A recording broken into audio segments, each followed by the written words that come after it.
Aquarius.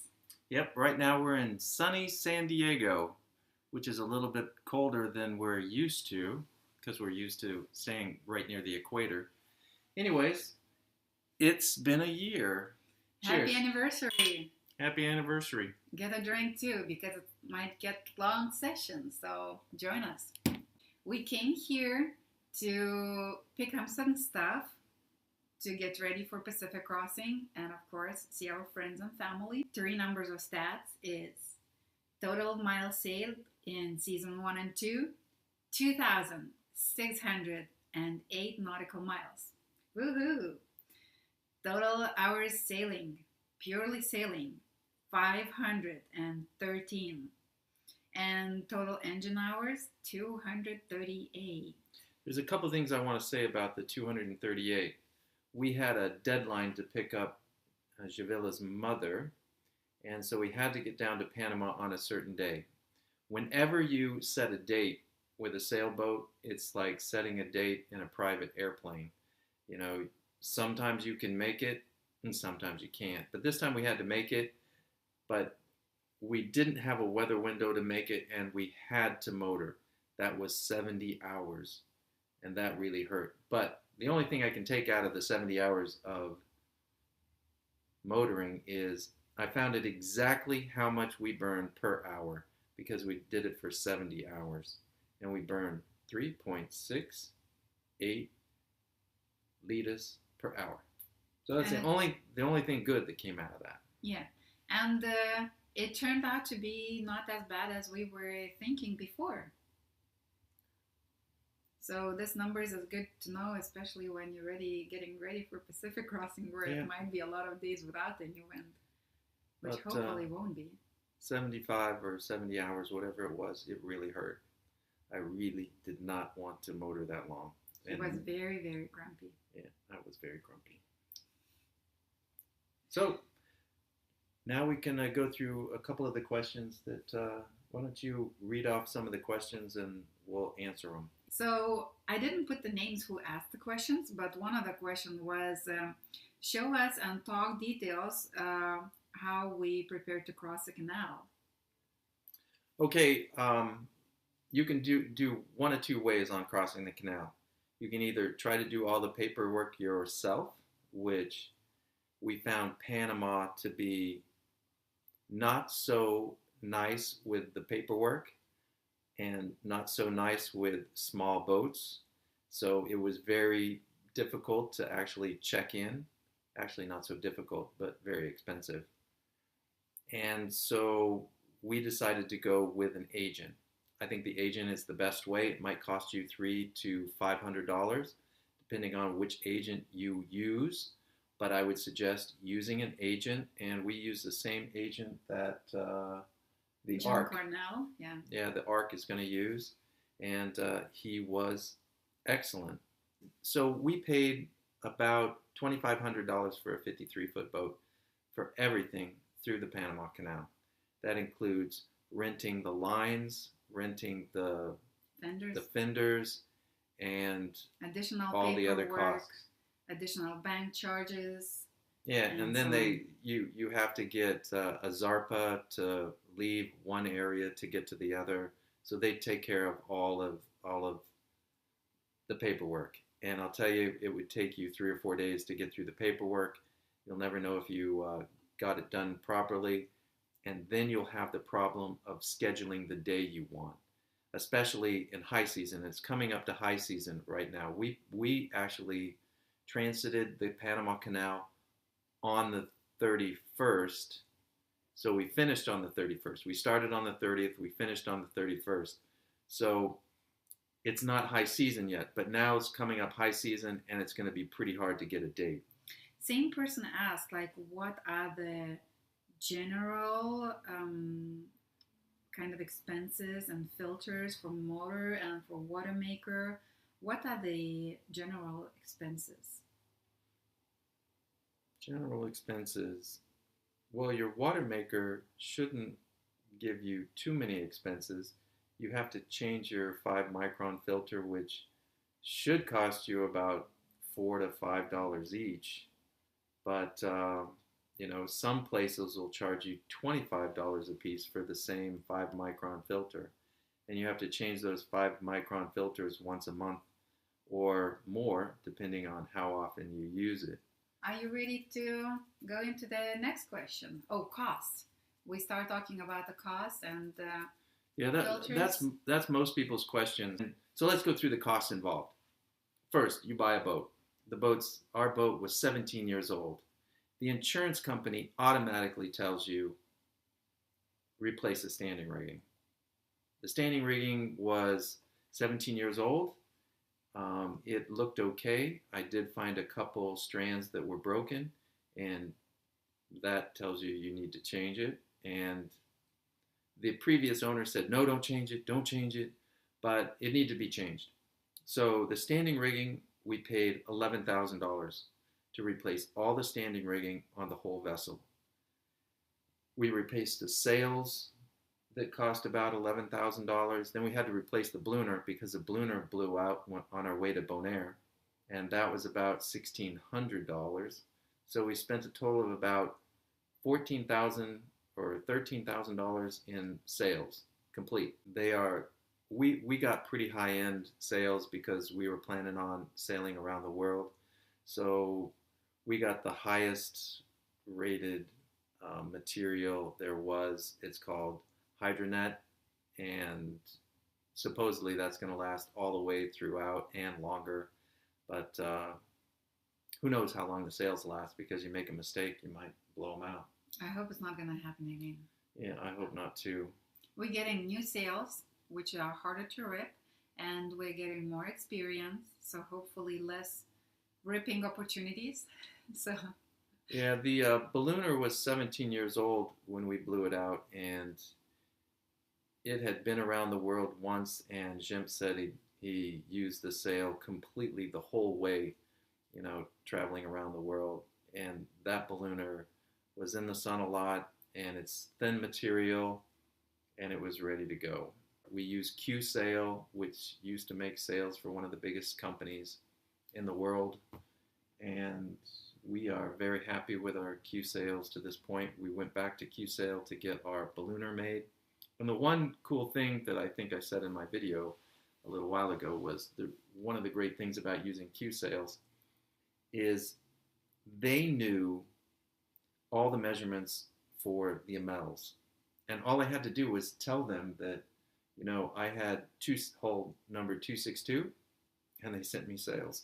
And they fit perfect, and we really liked that. And, I was able to, reduce my angle to the wind by just about 7-8 degrees. So I got up into the wind just a little bit more than I did with the older sails. Mm-hmm. So that's good. As per expenses, I had prepared the file, which has 3 groups: optional or must/must for us. For example, solar panels was a must for us, but it's not necessarily must for the other boats. And a must, like changing and maintaining your engine and the genset and the water makers, an Excel spreadsheet with all the prices in local and US currency. So that all aside, we probably spent about $50,000 getting Aquarius ready for sailing. And the $50,000 doesn't include another $15,000 in spares that anybody would need if they're planning to cross the Pacific. One of the things about expenses that I don't think most sailors get is when you leave Panama and you're crossing over to the Marquesas, or you're going to the Pitcairns, or you're going anywhere throughout the Pacific, you're going to end up at either Australia or down in New Zealand. The thing that you have to think about is everything for your boat is going to be expensive during that crossing, and not just the crossing to the Marquesas, all the way to New Zealand. So if you don't, if you don't stock up on everything you're going to need, you're going to be paying a lot of money throughout the sale. So I was talking to several Amel owners, and it's like, oh yeah, I have enough oil on board for 5 or 6 or 7, maybe even 10 oil changes. We have more than enough oil filters for the genset and the engine for 4 to 7. I actually have maybe 10 on board. But you have to have all of that stuff because you're basically on your own out there.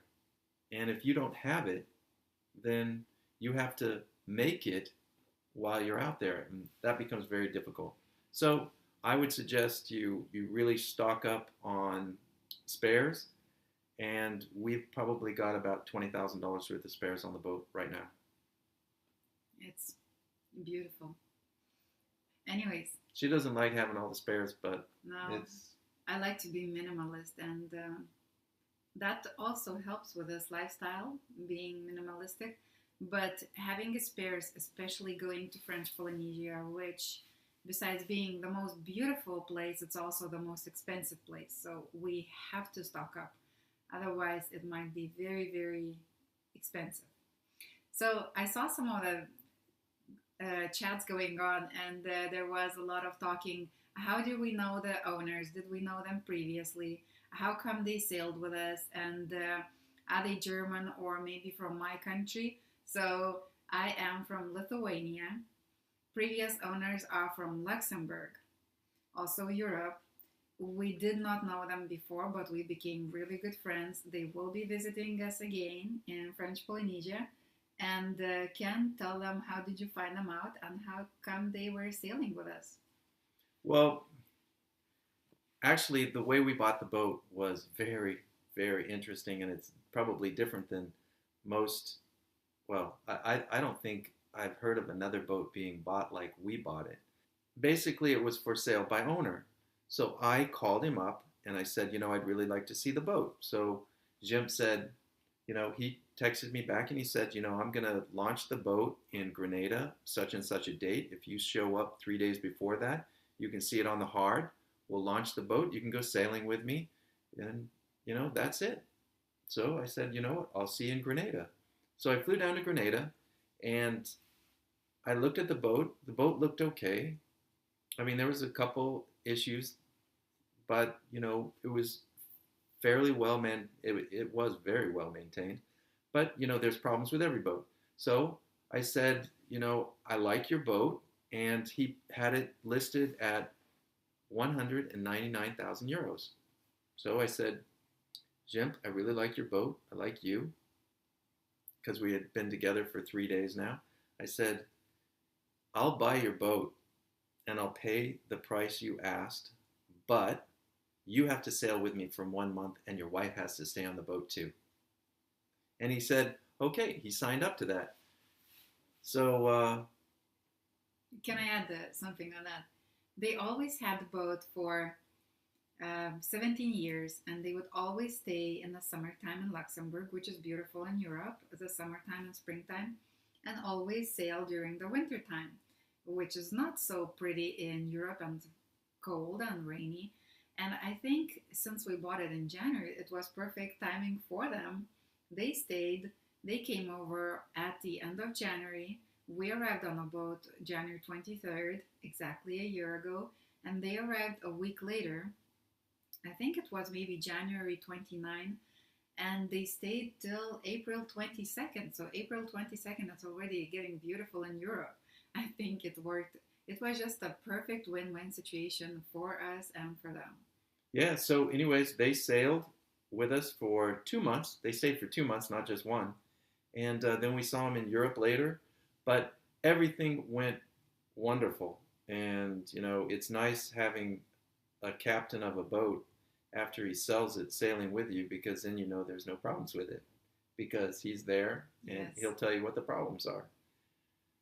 So we had a great time together, and he taught us how to cruise. I knew how to sail because I had raced for 4 or 5 years. Not much experience, by the way, to buy a 53-foot boat.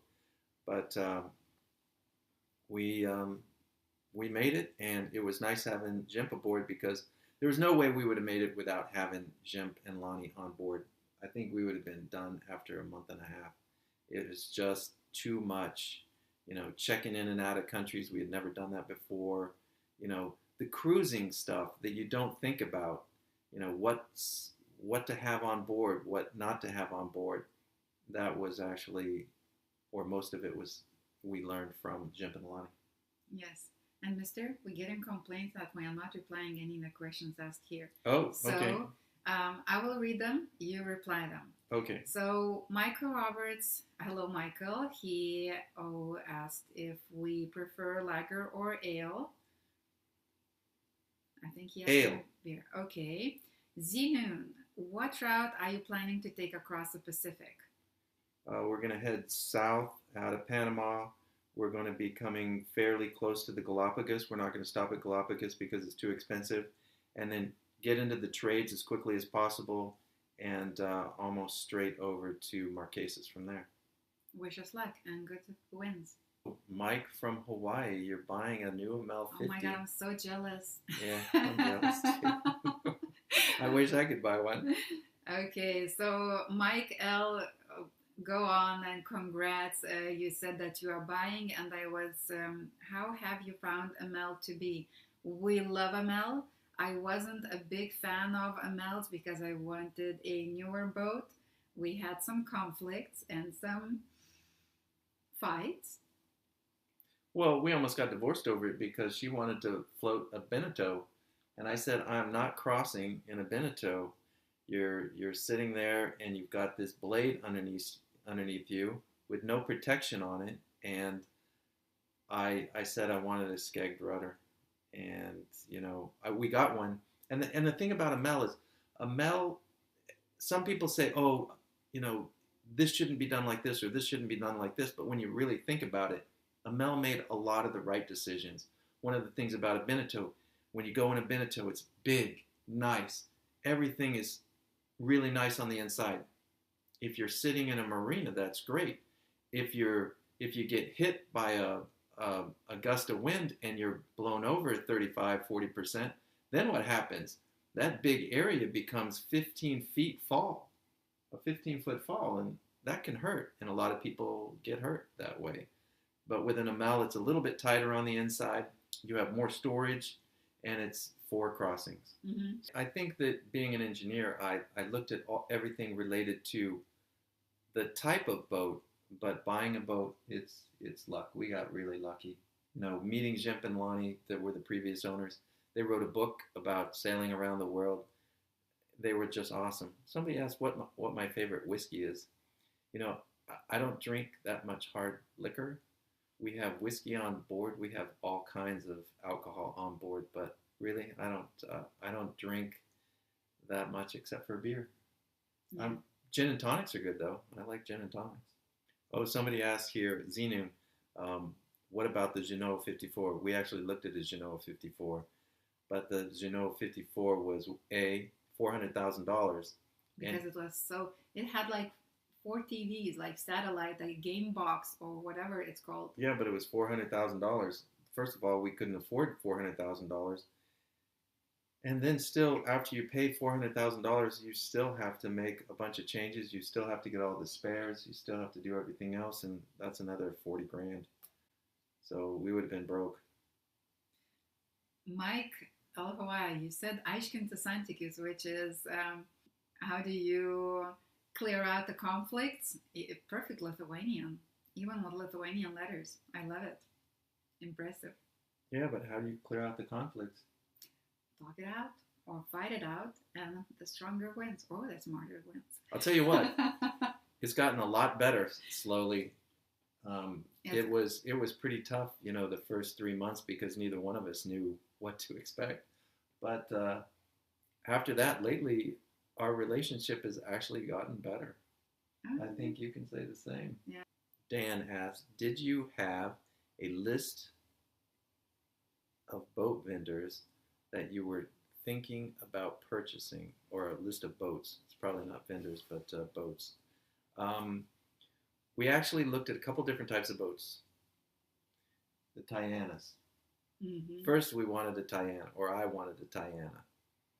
But we looked at several Tianas, and the problem we found with a lot of the Tianas we looked at, it was they didn't maintain them at all.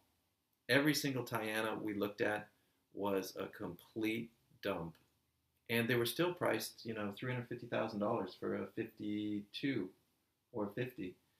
So they were way overpriced for what you get, and they were not well maintained. When we looked at Amels, I only looked at 3 Amels. One of them was the first one I looked at. I thought, well, I don't want to look at another Amel again. It wasn't well maintained. But all the rest of them were very well maintained, and I'm meeting a lot of Amel owners, and they all maintain their boats so well. It makes me jealous when I go on some of these older Amels. It's like a 1996 Amel, and they are amazing what they've done. And they look newer than ours. Yeah, they look newer than ours, and you walk in and you go, geez, the chart tables are, everything new. So you can get a very good Amel for much less than you would buy a Beneteau or a Tiana, and you'll get much more boat. Mm-hmm. That's my opinion. So, what was the first thing you two said to each other, and what was the second? The first thing you said to each other about purchasing the boat? I don't know how to reply that one, even about the purchasing the boat, but I left the purchase decision upon to Ken because he's definitely more technical. I'm more the looks, how it looks like. And but when we start sailing, it wasn't easy, as Ken said in 3-month the 3-month review video. He wanted one of those pills like in Matrix where he didn't want it to continue, and there were days when it's really overwhelming. We never owned a boat before. We hadn't been sailing much. It's like, put me back in the Matrix, I'm done with this. Yeah. And plus what happens, to a lot of people, they don't take it, they get a little bit queasy. And during the first 3 weeks, I was just lazy. I'd be sitting there and I'd look just across, and I should get over to that sail and I should pull it in just a little bit, and I'd probably pick up a half a knot. I thought, well, that's just too much work. But it's true. You just go through this time where you're so lethargic, and that lasted about 3 weeks, and then all of a sudden, it's like I came up one day and the lights were on. And it's just like, hey, I could go do sit-ups right now. I could do this. I can run over and I can get that sail and I can put that sail up. But the first 3 weeks, I was like, oh, I don't think I want to do that. I'm going to sit right here, drink another hot tea or something. But anyways, it's a learning experience. Any more questions? We can probably go through some of equipment / devices do you navigate with? I like this one. Okay, I like that question. And the reason why is because one of the things that you would navigate with that most people don't know about is a program that you can download for free, and you meet up with any sailor that has all the maps, and you can get those for free. It's called OpenCPN. So it's on my computer. You have OpenCPN, and I've got all the maps, OpenCPN. And if you get a hold of a sailor that has all the maps, you can get them all for free. So you'll have all the maps for free. Yes, and those are, for example, when we were in Panama and San Blas, the beautiful islands. There are one chart of OpenCPN maps by Eric Bauhaus. And those are the only ones you can use. So it doesn't matter what kind of other expensive applications, maps, or probably paper charts. I don't know, paper charts. No, you're not going to get any information off paper charts. I mean, you'll get, how to get into a place. But we use this for a moving map as well. And I'll tell you, if you don't have the Bauhaus charts when you're going through San Blas, you're probably going to hit something. And the Bauhaus charts, you can get them from the sailors on OpenCPN. And, you know, you can do overlays with Google Maps. You can do all kinds of things with OpenCPN. Yeah. It also has the weather data. So you'll have all the current. You've got all the wind data. And the wind data goes per month, and you can actually see all the tracks of all the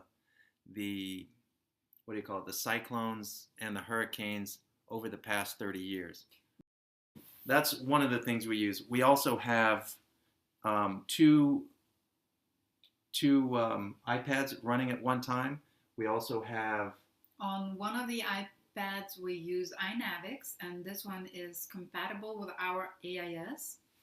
Mine, I'm using Navionics, which I really like. It has an estimated arrival time and so on. But that one is not compatible with our AIS. I cannot see other boats on there. So iNavX, we can actually end my computer on this particular one with OpenCPN. We can actually Wi-Fi connect to our AIS. And then with our AIS, it gives us the moving map. So the OpenCPN becomes almost better than having a full-on chart plotter. Mm-hmm. It becomes our chart plotter. So those are our personal devices. As Ken mentioned just recently, he has OpenCPN on his computer. We have two iPads with two different applications. Then we have Furuna. Yeah, we have a Furuna chart plotter, which has another set of maps. Yes, and then we have old computer, 17-year-old computer, Windows computer, that also has maps. Right.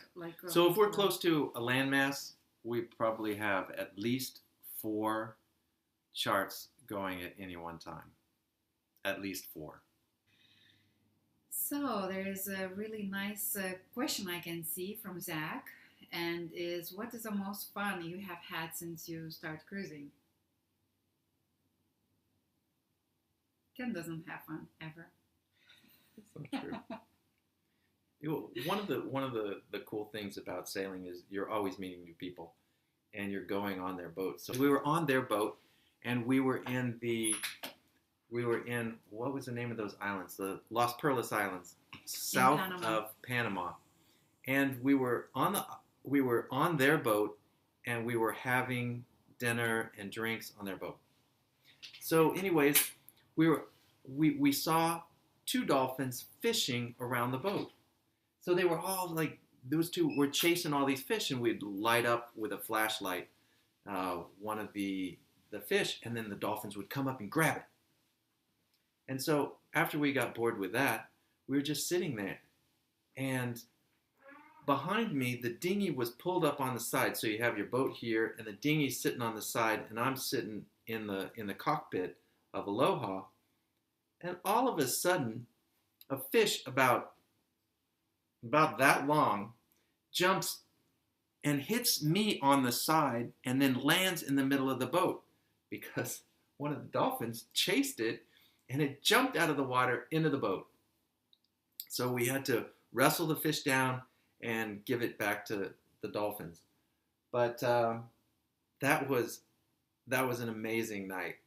And then the next morning, we saw a little fish jumping, and I knew something was chasing it. And then you saw the mahi-mahi jump, chasing the little fish, jumping, and then this huge bird just grabbed the little fish out of the air.